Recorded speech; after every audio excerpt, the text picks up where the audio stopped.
Hey everybody, this is Tracy here for another edition of A View from Tracy's Point, and we are here to recap Power Season 5, Episode 5, which was titled Happy Birthday.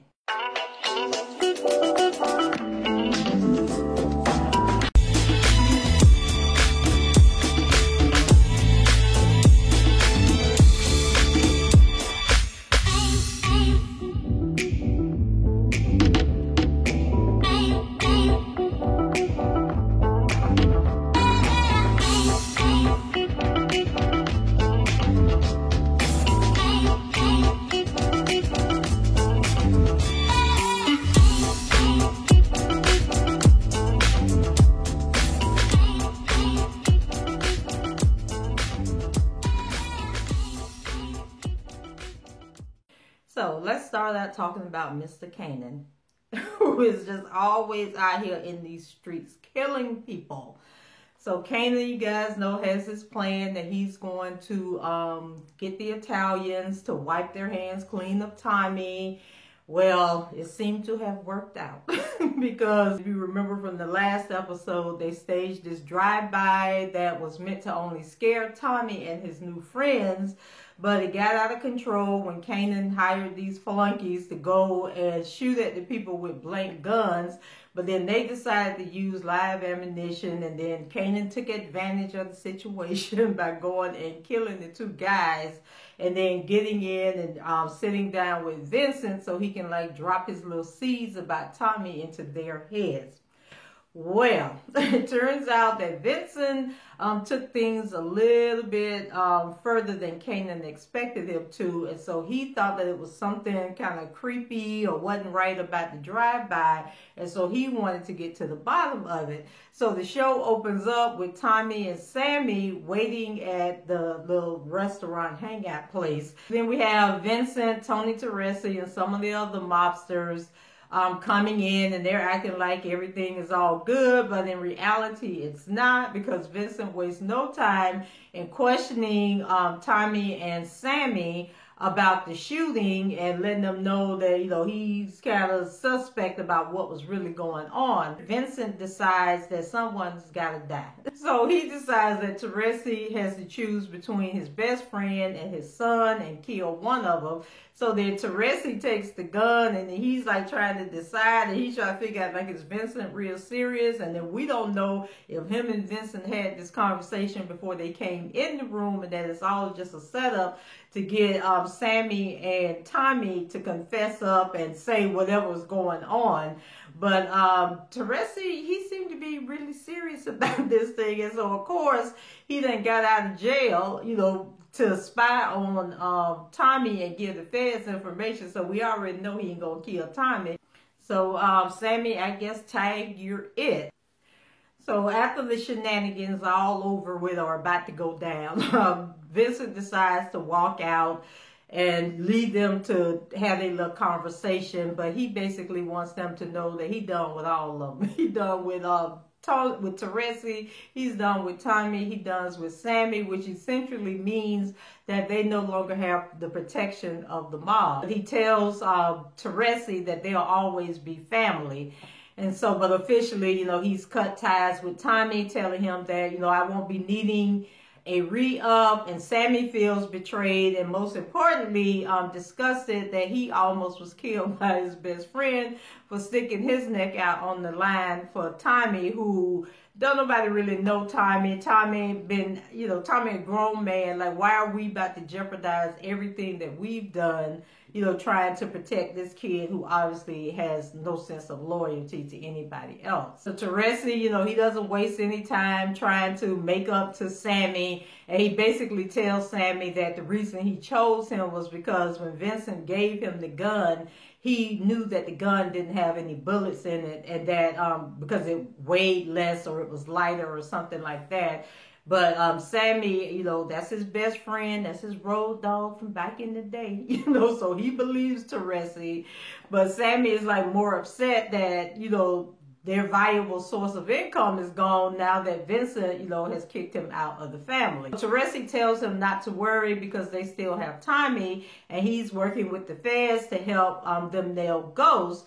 And so Teresi feels that Tommy will help because he owes him now, for saving his life or whatever. And so I was kind of confused because now that means that Sammy knows that Teresi is a snitch, and I thought that being part of the mob means that it's all about loyalty and that you don't snitch on anybody ever for any reason. So I don't know if that's gonna play into Sammy's hands where he goes back to Vincent with the information in order to get back in good with the mob family. Child, y'all know these writers be all over the place with these power episodes. So we know Kanan is a man on a mission. He just always got stuff twirling in his head. And he always seems to find people that are willing to play along with him and do whatever he asks. And so Kanan has been planting seeds all over town, trying to work his plan. And they always seem to come back and work in his favor. So Ghost and Tommy get into another heated exchange in front of Kanan. I don't know why they keep doing this. And Kanan is just happy to be getting all the information because that just helped him plan his foolishness that he's about to do. So Ghost hands Tommy a check for the money, that he laundered through the club, and tells Tommy to act like he doesn't exist whenever he is around his dad, and don't be putting his business out in the street, don't be telling him where he got this money from or any of that stuff. So now that Tommy, has gone through the whole situation with Vincent and the rest of the mob, he is like in no man's land. He doesn't know who to trust, what to believe, what to do, but he knows one thing for sure is that he wants Dre dead, and he wants Dre dead soon. So after Ghost leaves, Kanan gets to work on his plan. And so Kanan suggests that the best way to get Dre is to push him out of his own organization. So Kanan feels that this is the best move, being that there is trouble brewing between Cristobal and the, what are they called? The Tianos.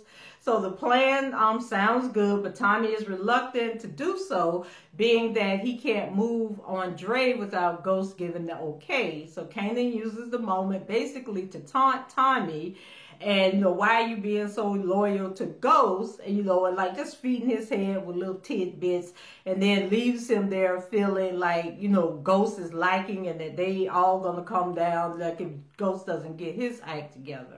So this was the much awaited scene with Kendrick Lamar. So, okay, I just have to give Kendrick his applause because he made the episode. And without his role, like this would have been a dud episode, but he came in and he did the darn thing. And so Kanan comes out of the store, and so Kendrick Lamar is acting like this philosophizing crackhead. I think they called him a Fokker or a Flocker or something like that on Twitter. But anyway, he's talking all crazy but making sense at the same time. And so he gets Kanan's attention.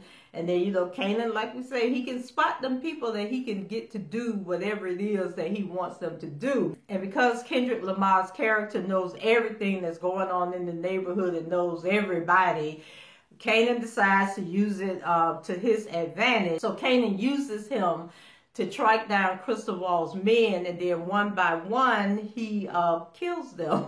And then what I find so interesting about Kanan is the fact that he just be around here murdering people in broad daylight, wrapping the bodies in plastic, taping the bodies all up, something that you can't do really quick, and then picking the bodies up and throwing them in his truck. And then I'll be like, what is Kanan dumping all these bodies? Because he should have about 20 bodies in his truck right now. Like, do he know somebody that owns a crematorium and they cremating the bodies? Do he have like a landfill somewhere that he's dumping these bodies in? But that's his MO. He killed people, he wrapped them in plastic, put the tape around them, throw them in the trunk. So I thought when he killed the last guy that he was going to end up killing Kendrick Lamar's character, but he didn't. But I thought it was funny that Kendrick, when he shot the guy, blood went all over everywhere, and it was all in his mouth, on his face, and he just kept on talking like it was no big deal. like he might have wiped his face, but he still had blood all around here, all around his neck.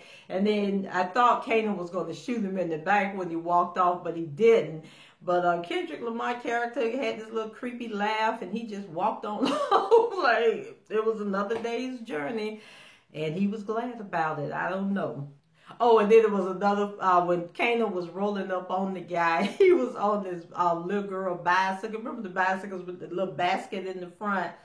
I hollered, okay? I was like, Kanan is crazy. He is truly, truly crazy. So the effects of Kanan's plan are felt immediately in Dre's little organization he's trying to build. So Cristobal thinks that it's an inside job, and that Dre instructed his, what was the guy named 2-Bit?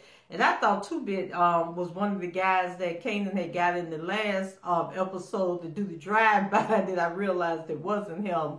But Cristobal thinks that 2-Bit is the one that killed the guys from his crew, you know, but Dre fights off those claims and says that, you know, the damage has already been done. You know, we got to move forward and figure out, you know, how to deal with all this. And I think Dre knows that it's Ghost and Tommy and them that are behind it. So then we move over to Angela. So Angela is getting zero respect from her boss, and we know she ain't getting none from her co-workers.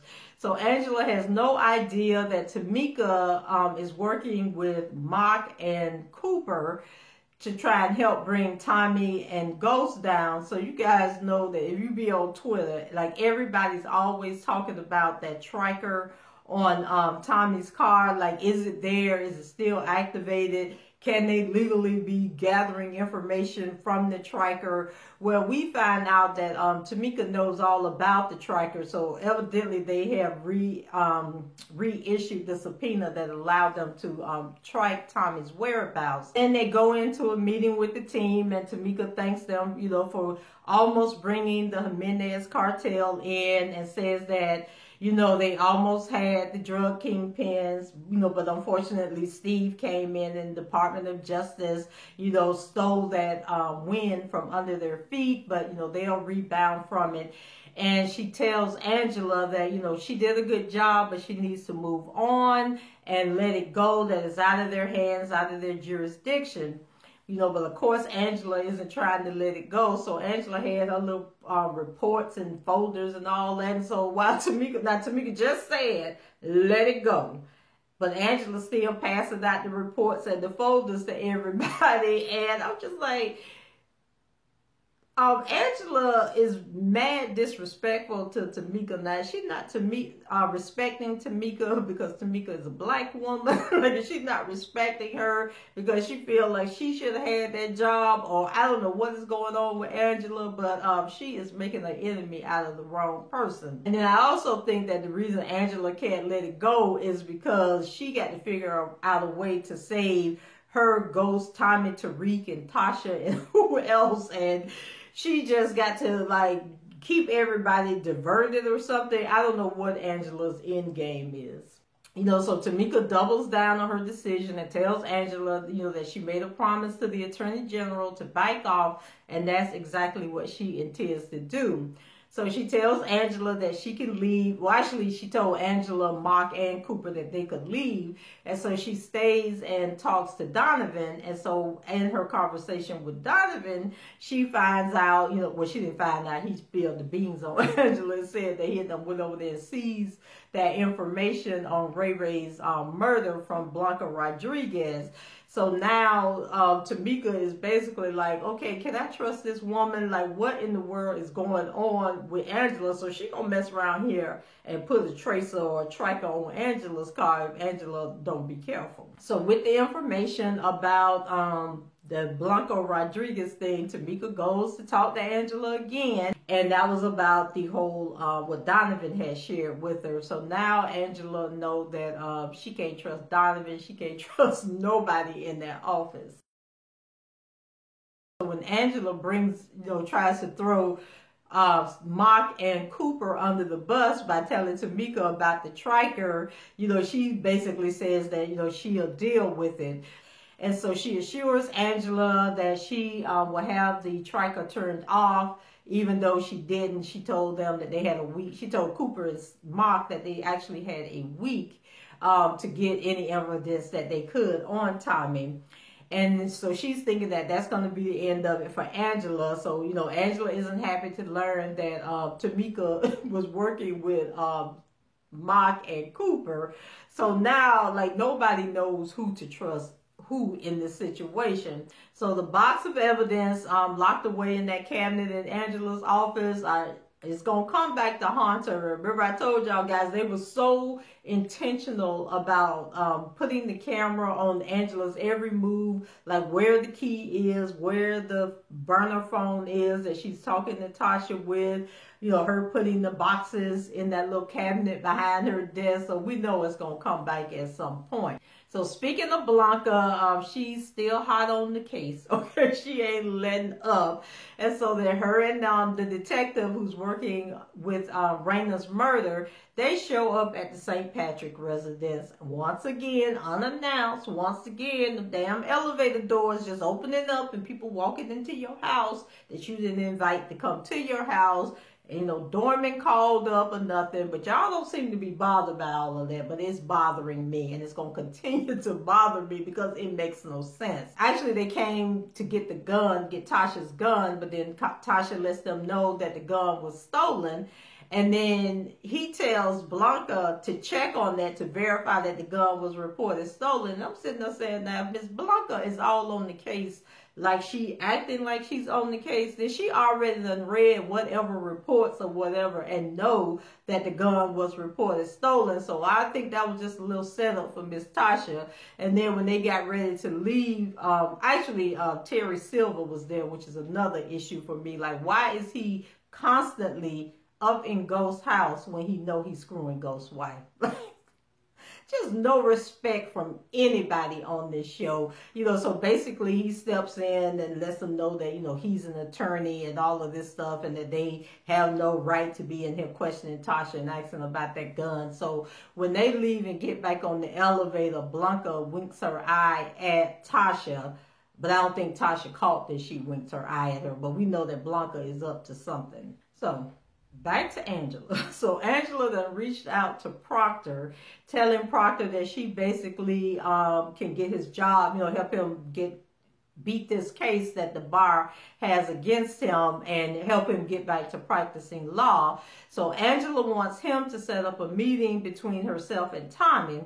So Proctor comes through surprisingly and sets up the meeting. So they meet in this alleyway. And then Angela, you know, basically tells Tommy what she needs. And Tommy looking at her like, Helper, you must be out your doggone mind if you think for 1 second that I am about to work with you with anything. So then Angela pulls the triker from under the car, I guess, like to show Tommy that she's on his side and she, you know, wouldn't be risking her job if it wasn't important or anything. But Tommy, he was pissed about it, you know, like very upset about it, rightfully so. But he still wasn't giving in to Angela at that moment and was like, girl, bye. Thank you for taking the triker off my car, but girl, bye. You know, so despite it all, Angela was trying to offer Tommy full immunity, you know, if he helps her out, you know, and then he's like, no, I'm not here for you, Angela, so please stop. And then Angela must be forgot about that time when Tommy told her that her coochie was filled with poison,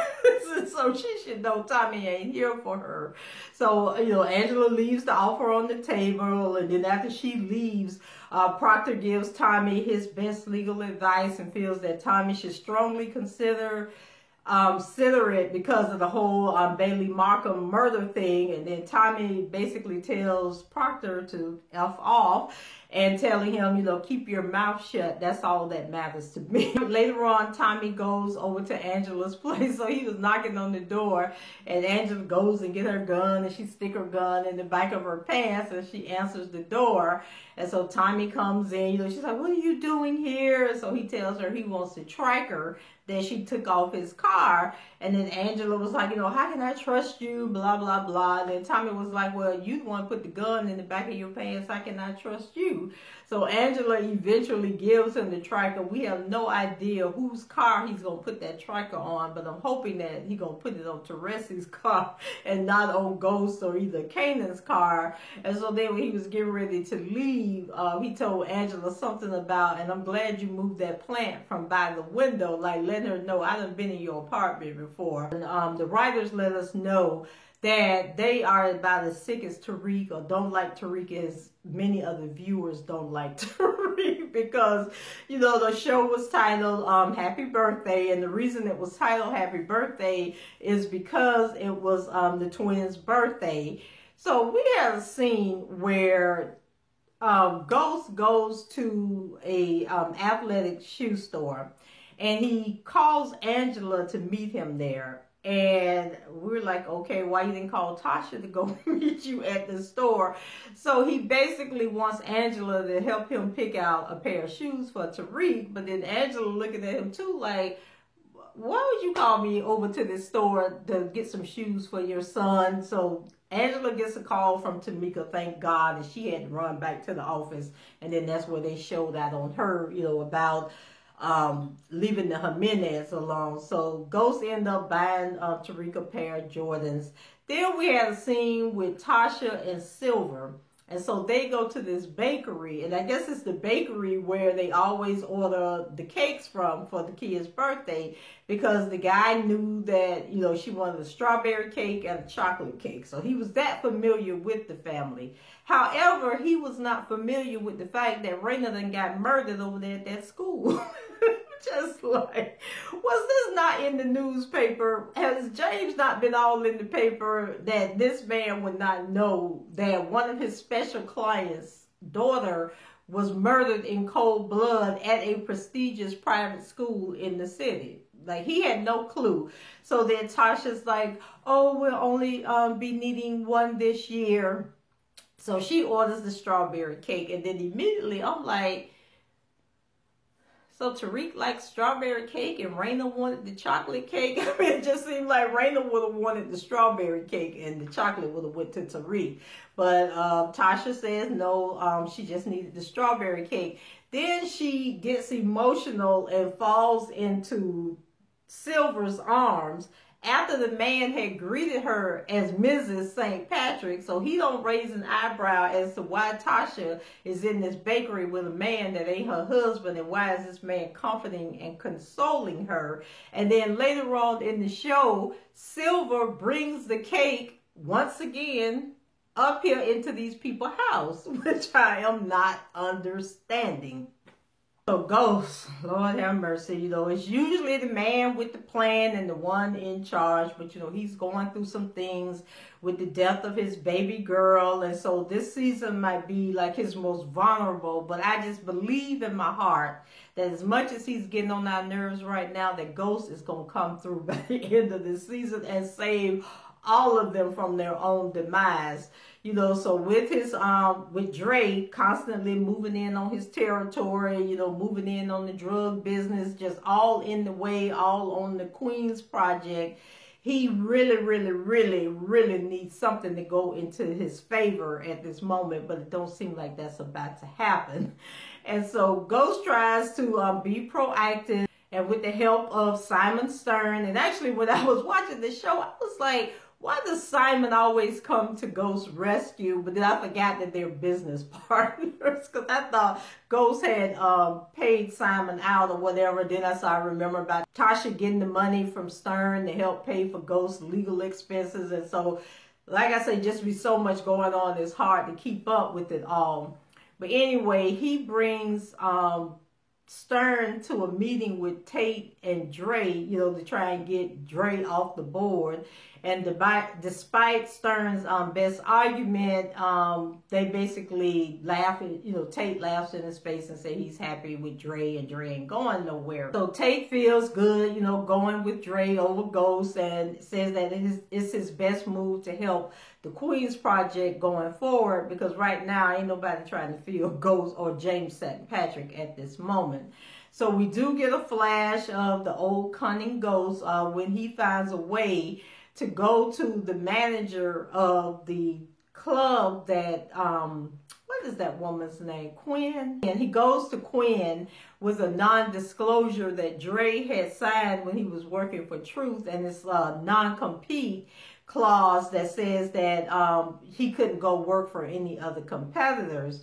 And so Quinn basically was like, okay, well, we got to fire you, Dre. It was just that simple. I was like, well, dang.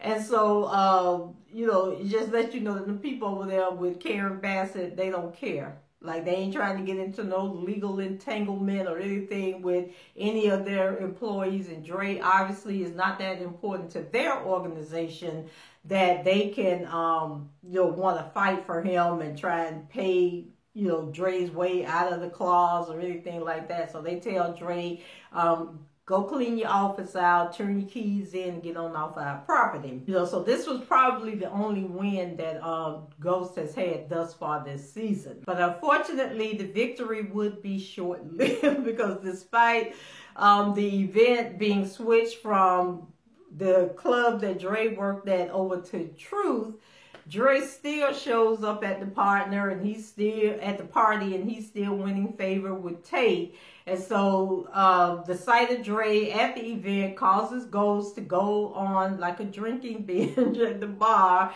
And so he gets drunk at the party. So I think this is the second event he done got drunk at and made a scene.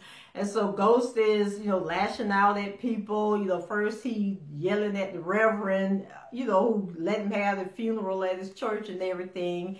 And then he started yelling across the room that Dre was a drug dealer, was a criminal and a drug dealer and all this stuff. And I'm just like, okay, but ain't you a criminal and a drug dealer? How you gonna call Dre out like that? And then him and Tate, I thought Ghost was kind of like imagining this, but I guess it was happening for real. But then he jacked Tate up, threw him on the bar, and was choking him in front of all these rich white folks that they need to, you know, get this money. But I think they did raise enough money that they're able to name the place after Raina or whatever. But I'm thinking, these folks probably sitting there looking like, what kind of Negroes is we done got ourselves mixed up with? And then once again, you know, Stern comes to the rescue, and he's like, James, what are you doing? What are you doing?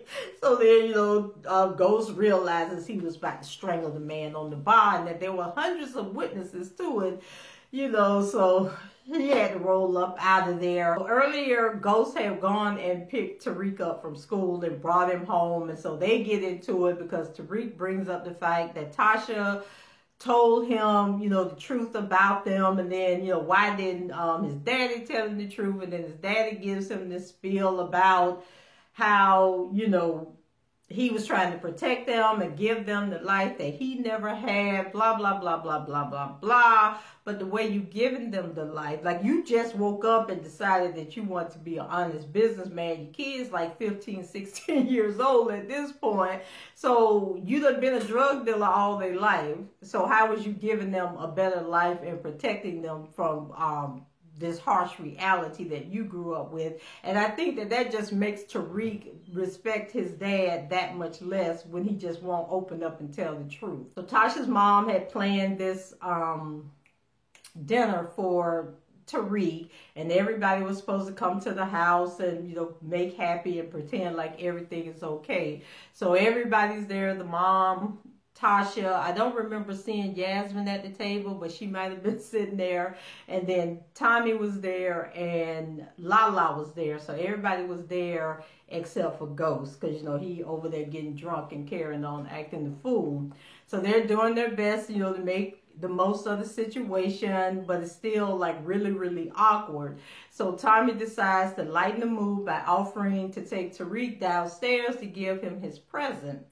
So Uncle Tommy gets Tariq in that car and lets him drive the little Blue Mobile. And, you know, Tariq is feeling all good and big and, you know, kind of relaxed for a change. And then all of a sudden, Tommy flipped the script and asked him, why did he tip Dre off? And he was like, you know, I know you heard me tell your dad. And remember, we were saying that in the first episode that Tommy had spoken loudly so that Tariq could hear what he was saying, but then we thought afterwards that that wasn't the case. So Ghost wasn't in on it, but Tommy was speaking loud enough to set Tariq up, and Tariq fell for it hook, line, and sinker. He asked Tariq, you know, why would you do that? Why would you stab us in the back? And so then Tariq was basically saying that, you know, Dre had helped him out and he didn't have nothing against Dre, and so that was why he told him. And so, you know, Tommy, when they were upstairs, Tommy had repeated this quote.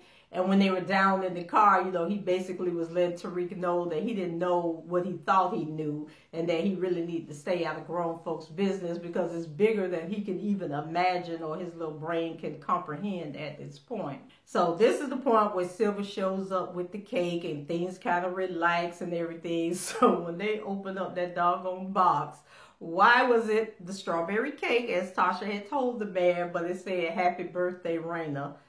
And I'm just like, can this evening get any worse than it already is? And Tasha's mom stands up and she was like, oh my God, Tasha, you got the wrong cake. As if Tasha didn't know she had done got the wrong cake, which they opened the box and it said, "Happy birthday, Raina." So Tasha runs to the bathroom, you know, and she's like hysterical, trying to figure out, you know, how she's going to fix it. How can she look at Tariq, you know, after he read the cake? When Tariq comes into the bathroom, you know, he's basically apologizing and everything. And earlier, Tasha had told him that, you know, she was going to take the blame, or she was the one that had killed Ray Ray.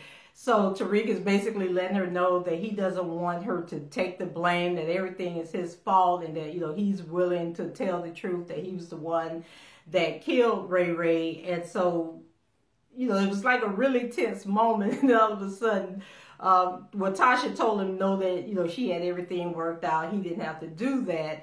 And then Tariq asked Tasha if she wished that he was the one that had died. And then once again, Tasha could not bring herself to console her child and tell him it wasn't his fault or anything. She basically, you know, was telling him that the best thing he can do is just get out the way and let her handle everything and take care of everything. So then Tariq comes across her bottle of sleeping pills, and so I guess he gonna try and kill himself or contemplate committing suicide. So Ghost finally shows up, and he's pissy drunk, and his son instantly knows it. So Ghost, you know, first he comes in, he falls down on one of the chairs, and I don't think he noticed Tariq was sitting over there at first. And then all of a sudden he looks up and he sees Tariq, or Tariq might have said something to him. So he gets up and staggers over and kind of like tosses the shoebox on the table and pushes it towards Tariq. I was like, okay, Ghost, like, you got to pull it together. And so then Tariq pushes the box away from him, like, I don't want it. And then him and Ghost get into this confrontation, and they kind of like get into a fight, but it really ain't a fight because Ghost is drunk and he's falling all down on the ground and slipping around, and it was just a mess. And so I think he actually told Ghost, you know, Ghost said that he was at work, you know, he's sorry he missed the party, but he was at work. And then Tariq told him that drug dealing ain't work. But technically, Tariq, it is, because it is a hard job. I mean, like, I don't understand how people can run drug organizations, but I guess they're just as unscrupulous as people that run, like, CEOs of companies. So when you put the two jobs side by side, Tariq, and eliminate the killing and the harm that you're doing to the community, drug dealing is work. It's hard work, and it takes a really smart person to run it effectively. And with all the murdering and carrying on that's going on, the fact that your father and his cohorts have eluded the police and are not sitting on death row in somebody's federal prison speaks a lot to how hard of work drug dealing really is. You know, so Ghost is trying his best, you know, to explain to his son, you know, that everything he did was to give Tariq and Raina the life that, you know, he didn't have. And once again, they forgot all about Po Yasmin. And so Tariq, you know, responds to his dad's story by telling him that he didn't want none of this SHIT. So stop trying to put it on him. And so that kind of like took Ghost over the top, you know. Now, if he was sober, Tariq behind would have been tore up. But, he's not. And so Tariq gets an unfair advantage of the situation. And Ghost is just falling all over the floor, sliding around.